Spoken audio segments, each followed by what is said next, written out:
네, 굉장히 오랜만입니다. 저녁 후에 바로 군대 이야기랑 다른 영상들도 만들려고 했는데 여러 현생 이유 때문에 꽤 늦게 영상을 만들게 되었네요.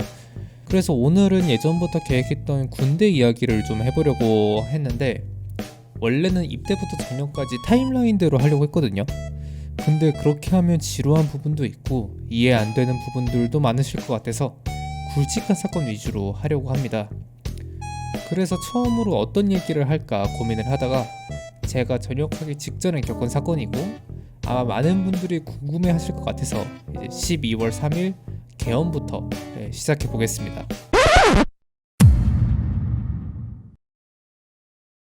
일단 이야기를 시작하기 앞서서 사전 설명이 조금 필요할 것 같아서 얘기를 할게요. 저는 해안경계부대에서 영상감시병을 했습니다. 경계부대이다 보니까 GOP처럼 소초의 1개 소대가 상주를 하고 해당 소초에 할당된 섹터를 감시하는 게 임무인데요. 우리 임무는 이제 해안으로 침투하는 적뿐만 아니라 각종 해양사고, 인간사고 등도 감시하며 수재선, 즉 해안선과 근해를 감시하는 역할을 합니다. 이제 8개월 동안 소초에서 근무를 하며 해안을 타고 4개월 동안 페바부대라고 하는 내륙으로 철수해서 지정비를 가집니다. 그런 다음에 다시 해안으로 올라가서 해안을 타는 일정인데요. 저는 강원도 거진에서 처음으로 해안 근무를 시작하고 8개월을 다 탄 다음에 이제 내륙에서 지내고 이제 속초에서 전역 전까지 있었습니다. 제가 1월달에 전역 예정이었기 때문에 12월 3일이면은 말년 휴가를 나가기 2주 정도 남아있을 때였습니다. 소초 근무는 솔직히 말하면 지루해요. 하루 8시간 동안 앉아서 감시 장비만 보는 거거든요. 맨날 하는 일이 항구 입출항하는 선박 정보 확인하고 민간인 접근 금지 구역에 들어가는 사람은 없나 확인하고 불법으로 수영이나 스노클, 낚시하는 사람은 없는지 확인하고 매일 똑같은 화면을 보고 지루한 감이 없지 않아 있습니다. 근데 소초는 24시간 동안 운영이 돼야 되기 때문에 이제 8시간씩 3교대 이루어져요. 06시부터 14시까지는 주간, 14시부터 22시까지 전반야, 22시부터 2106시까지 후반이 근무로 소초는 돌아갑니다. 저는 당시 주간 근무를 쓰고 있었습니다. 소초마다 다르겠지만 제가 있던 곳은 주간 근무 인원들은 알아서 일어납니다. 저도 05시쯤에 일어나서 샤워를 하고 근무 준비를 한 다음에 50분까지 인수인계를 받으러 상황실로 내려가야 돼요. 아무래도 사회에서보다 일어나는 시간이 빠르다 보니까 아침에 조금 피곤한 감이 있죠. 그래서 22시가 되자마자 저는 바로 잠드는 편이었어요. 이제 그날도 어김없이 평소와 같은 근무를 서고 일과와 점호를 다 마치고 잠자리에 들었습니다. 이제 이 일도 2주 정도 하면 끝나겠구나 라고 생각을 하면서 잠이 들었죠. 그리고 얼마 정도 시간이 지났을까 갑자기 방송이 울리는 겁니다. 방송이 시작되기 전에 화이트 노이즈 있죠. 그 소리에 잠에서 깼습니다. 그래서 저는 벌써 5시야? 얼마 안 잔 것 같은데? 라고 생각을 했죠. 그런데 방송에서 말하기를 상원실에 전파드립니다. A형 투입입니다. 인원들 기상해서 A형 투입 준비해 주시기 바랍니다. 이상. 솔직히 소초 건물을 서다 보면은 A형 투입은 그렇게 드문 일은 아니에요. 종종 하거든요. A형 투입이 뭐냐면은 이제 감시 장비를 수재선이나 근해상의 미상물체를 식별했을 때 어떤 미상물체이냐에 따라서 소초 밖 감시 초소가 있는 곳으로 병력들이 직접 출동을 해서 만약의 상황을 대비하는 겁니다.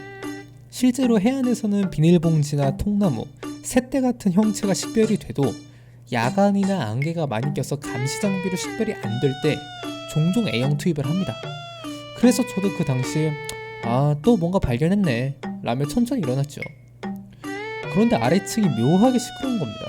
그때부터 뭔가 이상하다 싶었어요. 제가 있었던 속초에 비교적 최근 귀순 사건도 있었고 당시 북한과의 관계가 매우 안 좋을 때였거든요. 그러던 중 갑자기 소초장님이 방송으로 인원들 지금 전쟁 난 거 아니니까 진정하고 훈련받은 것처럼 A형 투입 준비해서 내려오시기 바랍니다. 확실히 뭔가 좀 이상하다 생각했죠. 왜냐면 보통 이런 말을 잘 안 하거든요. 방송으로는 현재 무슨 상황이고 이러한 연유로 A형 투소 점령하라는 명령이 왔다 이런 식으로만 전달을 해요. 그래서 조금 이상하다 싶었죠. 즉 간부님 중 한 분이 생활관을 돌아다니면서 얘들아 일어나 계엄 터졌어 이러시는 거예요. 근데 원래도 워낙 장난을 많이 치시는 분이라 장난이라 생각을 했어요. 저는 1층으로 내려가서 소초 식당에 대기하면서 애들한테 물어봤죠. 야 근데 무슨 일이야? 뭐 발견했어? 안뱀 계엄이랍니다. 솔직히 장난인 줄 알았어요. 이게 무슨 슈퍼파워 2나 문명도 아니고 계엄이라는 게 쉽게 나오는 단어가 아니잖아요. 그래서 야 말도 안 되는 소리 좀 하지 마. 뭔 계엄이야? 계엄이 장난이야? 그래서 YTN을 틀었는데 진짜 대통령이 계엄을 선포하고 있는 겁니다. 그래서 상황실로 가보니까 이미 대대는 난리가 났습니다. 솔직히 계엄령 겪어본 사람이 군대에 몇이나 있겠어요. 그래서 다들 일단 초소 투입 확인은 해야 되는데 진짜 합니까? 아니 근데 상황도 안 알려주고 뭘로 하라는 거야? 그리고 밖에서는 퇴근한 간부들이 다 돌아오면서 주차장이 꽉 차고 난리가 났습니다. 그럴 수밖에 없는 게 속초가 관광지이고 강원도에서 꽤 규모가 있는 대도시이지만 속초도 엄연하게 보면 최전방이거든요. 그래서 우리는 이러한 실전에 대해서 더 민감할 수밖에 없어요. 그런데 뭔가 엄청 어설퍼 보였습니다. 분명 역사책에서 본 계엄은 엄청 무서웠단 말이에요. 그런데 지금은 그냥 무슨 시트콤 같았어요. 일단 대대에서는 전시 상황은 아니니까 일단 대원들 안심시키고 A형 초소만 점령하고 추후 지시 기다릴 수 있도록 해. 추우니까 애들 방한 대책 잘 강구할 수 있도록 간부들이 잘 봐주고 라고 지시를 내려서 우리는 일단 A형 초소를 점령하러 갔습니다. 이제 위치는 자세하게 말 못하지만 제가 점령해야 하는 초소 바로 옆이 리조트가 있었어요. 근데 우리는 총을 들고 무장한 상태로 그 리조트를 가로질러서 가야 했고요. 근데 리조트 사람들도 다 뉴스를 봤을 거잖아요. 그래서 우리를 쳐다보는데 진짜 원숭이 된 기분이었습니다.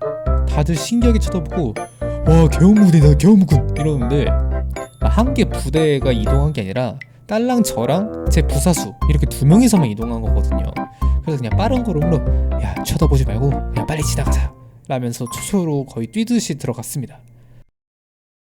당시 우리는 지시사항을 받기 위해서 핸드폰을 챙겼어요. 전시 상황도 아니고 대대에서도 지금 무슨 상황인 줄 모르니까 이제 명확한 지시가 필요했거든요. 그래서 핸드폰으로 뉴스를 보는데 계엄군이 국회로 들어가고 있는 장면이 생중계되고 있었습니다. 이제 그때부터 조금씩 실감이 났던 것 같아요. 이제 그러던 중 이제 중간에 이제 계엄사 포고문이 있었잖아요. 그게 저희 핸드폰으로도 다 전달이 됐어요. 이제 부소초장님이 이제 그걸 저희한테 보내줬는데 거기에 보니까 국회, 정당 등 정치 활동을 금한다. 언론은 계엄사의 통제를 받는다. 그다음에 파업이라든가 시위의 행동을 금한다. 뭐 이런 것들이 이제 써 있는데 일단 그게 너무나 충격적이었어요. 이게 진짜구나 라는 생각이 들면서 2024년인데? 이래도 괜찮나? 라는 생각이 제일 먼저 들었죠. 그래서 국회 위로 헬기가 날아다니고 계엄군 유리창을 깨고 시민들이 국회로 몰려오고 국회의원들이 담을 넘는 걸 보면 인지부조화가 좀 왔던 것 같아요. 내가 책으로만 보던 게 지금 일어나고 있고 그것도 2024년에 이 세계에서 일어나고 있다고. 트루먼쇼 주인공이 된 것처럼 모든 게 가짜처럼 보일 정도로 믿기지가 않았어요. 근데 그거와 별개로 여긴 지금 강원도 속초예요. 서울에서 200km나 떨어진 곳이라고요. 우리가 뭘 할 수 있을까요? 그냥 핸드폰으로 뉴스 보면서 명령 기다리는 것 말고는 없어요. 그래서 우리는 그냥 뉴스 보면서 시간만 때우고 있었습니다. 야 저거 보여? 저게 베텔게우스라는 별이야. 저 베텔게우스가 먼저 터질까? 아니면 네 저녁이 더 빠를까? 안뱀 근데 우리가 계엄군이면은 지금 철룡이 아닙니까? 지금 저 낚시꾼들 다 헤이 막 이런 시답지 않은 얘기하면서 초소에서 시간만 보내고 있었습니다. 그러다가 이제 한 1시간 2시간 정도 있다가 국회에서 계엄 해제 결의안이 통과가 되고 한 10분 뒤쯤에 철수 명령이 내려와서 우리는 다시 리조트를 가로질러서 속초로 복귀를 했습니다. 이제 갔더니 다들 뉴스를 보면서 계엄이 이런 거야? 와 나 계엄군 해봤다 막 이러고 노가리를 까고 있더라고요. 이제 간부님들은 부식 창고에서 음료수랑 컵라면 같은 거 불출해서 이제 먹으라고 세팅해 주시고 우리도 라면 먹으면서 아 낚시꾼 왜 다 쫓아냈어야 했는데 막 이런 얘기 하면서 긴장을 풀고 있었습니다. 그래서 라면을 다 먹고 자려고 봤더니 3시 30분이더라고요. 저는 05시에 기상을 해야 되고요. 그래서 결론은 무엇이냐, 계엄이고 나발이고 그냥 컨디션만 망가진 하루였습니다. 뭐 그래도 군 생활 마지막에 정말 평생 술안주거리 하나 생기지 않았나 생각을 합니다. 저는 그러면은 이제 다음 에피소드를 가지고 돌아오겠습니다. 감사합니다.